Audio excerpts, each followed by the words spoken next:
Madame Bonner a la parole pour un rappel au règlement.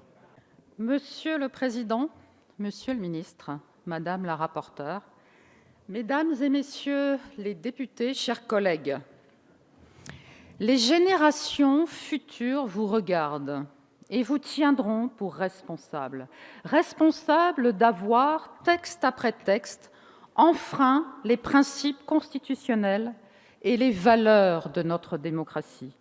Ne nous leurrons pas, ces mesures que vous nous présentez comme seulement transitoires ne le sont pas. La responsabilité qui nous incombe est grande. Allons-nous, une fois de plus, laisser l'exécutif bafouer nos libertés fondamentales?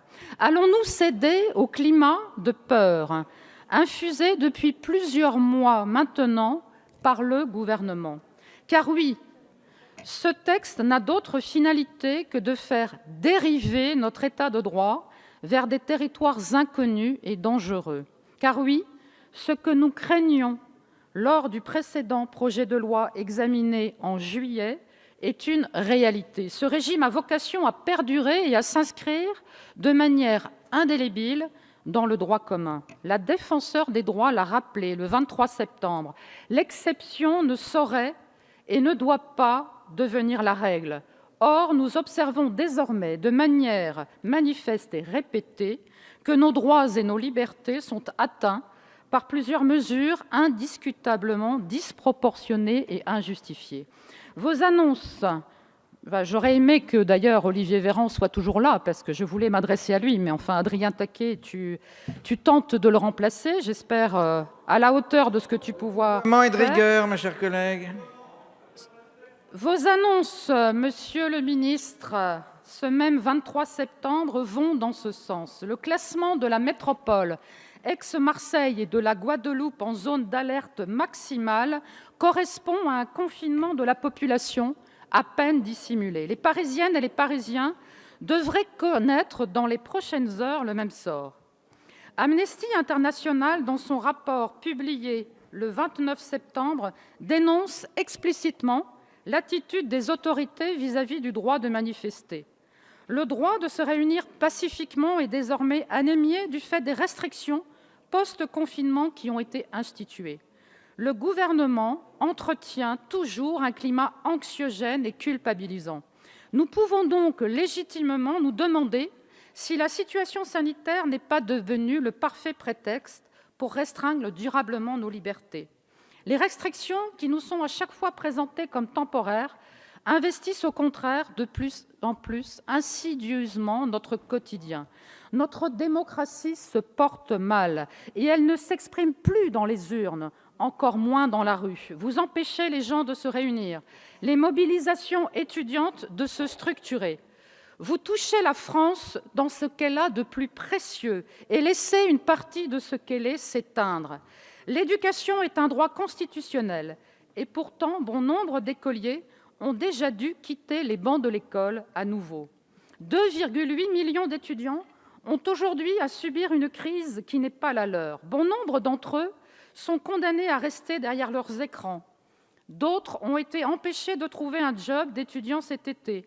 En plus de se préoccuper de leurs études, ils doivent se préoccuper de comment ils vont pouvoir manger.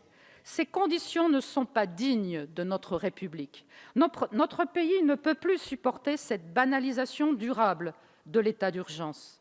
Comment pouvez-vous, mes chers collègues, laisser inscrire dans notre droit un nouveau type d'état d'urgence? Comment pouvez-vous ignorer notre Constitution? La présentation manichéenne entre des irresponsables d'un côté et de l'autre ceux qui voudraient protéger la France est honteuse. Nous n'oublions ni les 31 956 décès, ni les personnes actuellement hospitalisées, ni toutes celles et ceux qui endurent des séquelles suite à la contraction du virus, car ils n'ont pas été soignés précocement. Nous sommes convaincus de la nécessité de protéger la santé des Français, mais tout en garantissant leur liberté. Or, nous subissons mensonges et distorsions de la réalité. Il est urgent d'arrêter d'alimenter la peur. Il est indécent de présenter des données biaisées pour discipliner le peuple. PCR positif n'égale pas les personnes malades. La Covid restera présente comme la grippe ou d'autres maladies. Et lorsque le gouvernement avance l'encombrement de l'hôpital comme manifestation de la résurgence de l'épidémie, il faudrait davantage questionner l'état dans lequel se trouve l'hôpital public. La saturation des services de réanimation n'est pas nouvelle. Tous les hivers, depuis plusieurs années, des transferts de patients sont organisés vers Orléans, vers Chartres depuis Paris, et ce en raison du manque de lits et de moyens pour l'hôpital. Vous n'êtes pas sans le savoir, 3 400 lits ont été fermés en 2019. Mesdames et messieurs du gouvernement, monsieur le ministre, qu'avez-vous fait? Alors même que le gouvernement avait assuré qu'une hausse des ressources allait être mise en place, aucune modification n'a été suffisante.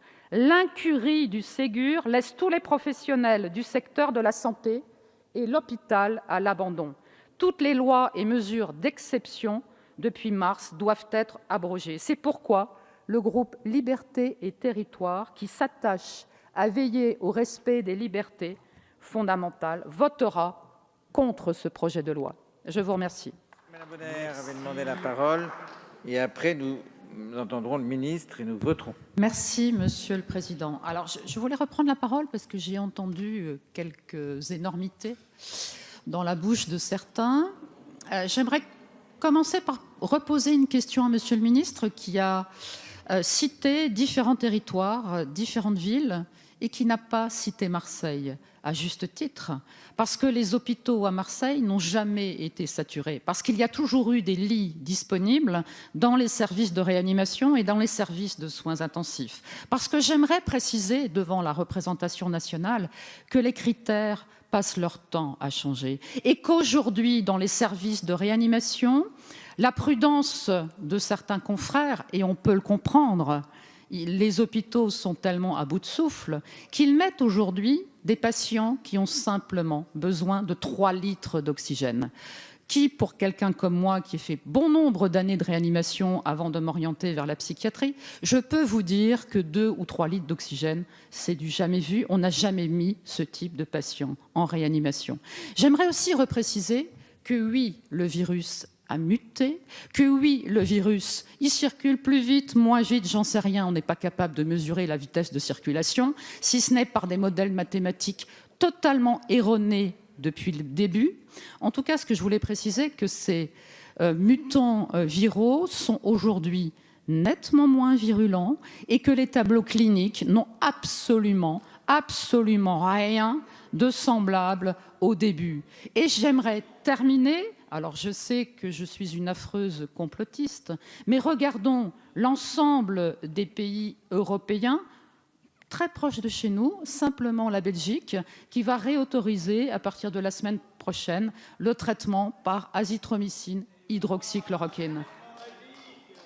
Ce n'est pas un traitement magique. J'ai le respect de toutes les personnes qui ont perdu la vie.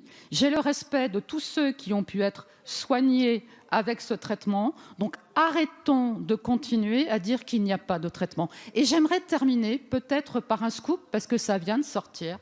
Le Center of Disease Control vient de faire des excuses aux Américains.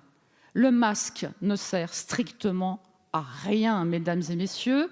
Il n'a jamais été prouvé, ça vient de sortir, et la CDC, qui est l'équivalent de notre conseil scientifique, de la Haute Autorité de Santé réunie, vient de prendre des mesures pour expliquer que le virus circule par manuportage et qu'il n'a jamais été prouvé qu'il soit aérien. Merci. Voilà, je pensais important de vous préciser tout cela pour arrêter le que le gouvernement stoppe l'errance Monsieur le ministre, du vous avez la gouvernement. parole.